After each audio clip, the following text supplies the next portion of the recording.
Hey there, welcome back to another video. Today's video is going to be on my current modifications I have done over the last year. I get a lot of questions in the email and comments about a particular modification. Where did I get it from? What is it? So today I'm going to walk around the car and I'm going to address that the best I can. I'll also give a rough estimate of cost. I can't remember everything, but let's go take a look at what I have done to this car since I've owned it.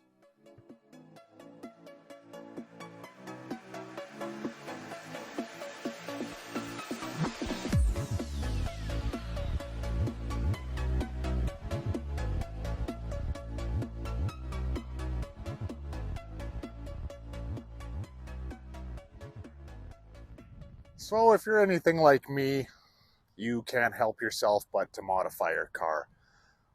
My intentions when I bought this car was just to drive it as a daily driver, but that soon changed.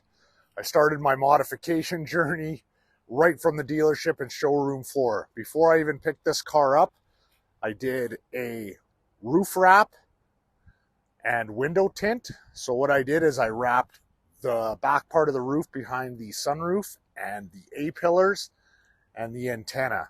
I also had the dealership themselves install Eibach lowering springs on it before I even picked it up from them. The total for the roof wrap was around, I think they did the roof wrap for $500 or $600.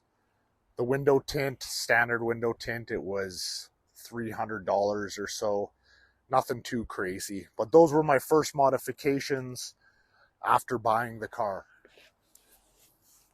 After I got the car home, about a month or so later, my next modification was cosmetic, and I went with the front splitter.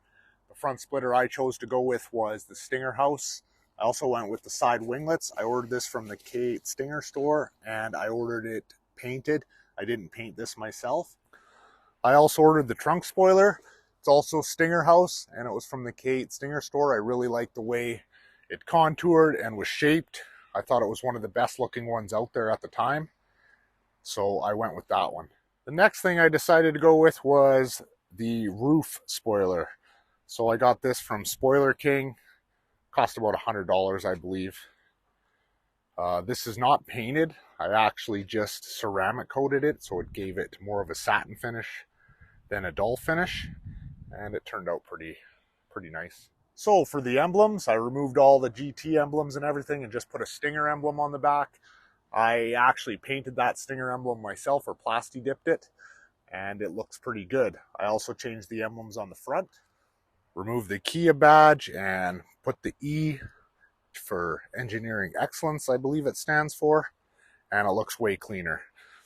That badge alone sure gets a lot of people asking me what kind of car it is, because they have no idea what that badge is. I also added the diffuser. This is a replica, I believe, of the Ingo Noack, I think is the name of it. I got this from Tuscani Customs. When I got it, it did not fit the car. I don't know where he got his mold from. It did not fit. I was not happy with it. He offered to replace it, but I had to pay an extra $90 for shipping, which I thought was pretty unfair considering the part did not fit the car in the first place. I will link it. I don't know if he still carries them. He claims he has a better mold now, but I'm not sure. I don't like dealing with Tuscany Customs personally. That's just my preference. So for exhaust, I have the Borla S-Type catback. I like the sound of it. It's all right. I've heard better, I've heard worse, but I'm pretty happy with it overall. I also added these tips. They're not the oval tips, they are a round tip. I got these tips off AliExpress for about $18 a piece. They have a fake carbon fiber look-alike, and so far I've had them on a couple months and zero issues with them. Tail light tint. I tinted out the white part on the rear taillights as well as the reflectors. I also tinted out the corner markers on the headlights as well. The controversial M&S front vent hole covers. Some people like them, some people hate them. Some say it looks too ricer, some say it looks amazing. They have grown on me. I actually like the look of it now. I wasn't too sure at the start, but I did do a video on the install on these. I'll also put up in the corner, but they look pretty good. I like them. It's different. These cost about $375 unpainted. I think they're a little overpriced, to tell you the truth, for what you get, especially having to paint them. But that's what they cost, so if you like it, that's what you're probably going to pay. Maybe they'll offer you a discount, I'm not sure. Moving on to fitment. If you haven't seen my video on wheel spacers, I will link it up in the corner. Those are NGT forged 20mm wheel spacers from Kahrtunerz. They cost about $200 for the set.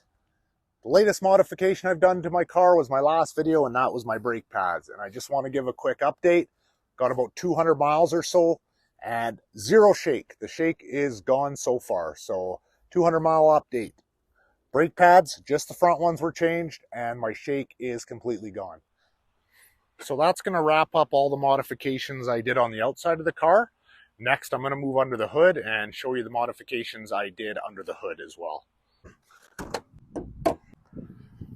So first of all, under the hood, we got the Injen Intakes. Pretty much everybody runs Injen Intakes. They look cool, they sound cool, and they're not a bad price, about $500 or $600.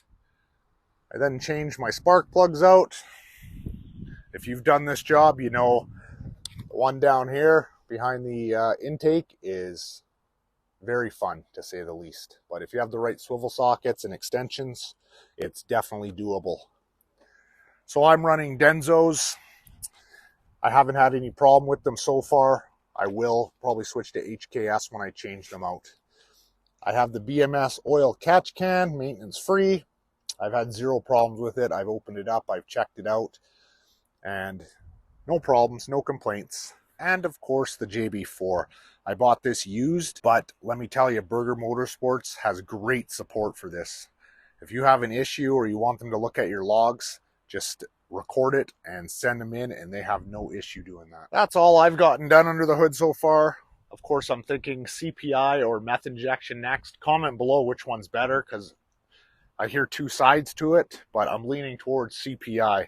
So let's take this camera and take a look inside the car. I haven't really done a lot inside, but I've done a few things. I added the bottom speaker covers. I got these off Amazon. I think they were $80 for all four, but it looks amazing.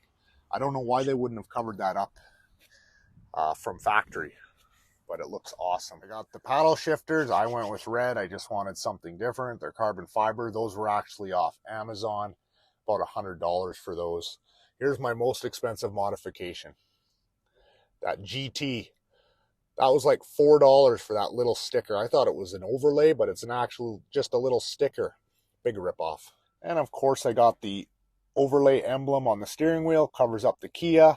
I believe I got that from the K8 Stinger store. That's going to wrap it up on my modifications. I know it's not a ton, but I do get questions and I'm here to try to help. So I will put the links in the description of my modifications, where I got them from, and hopefully that helps you.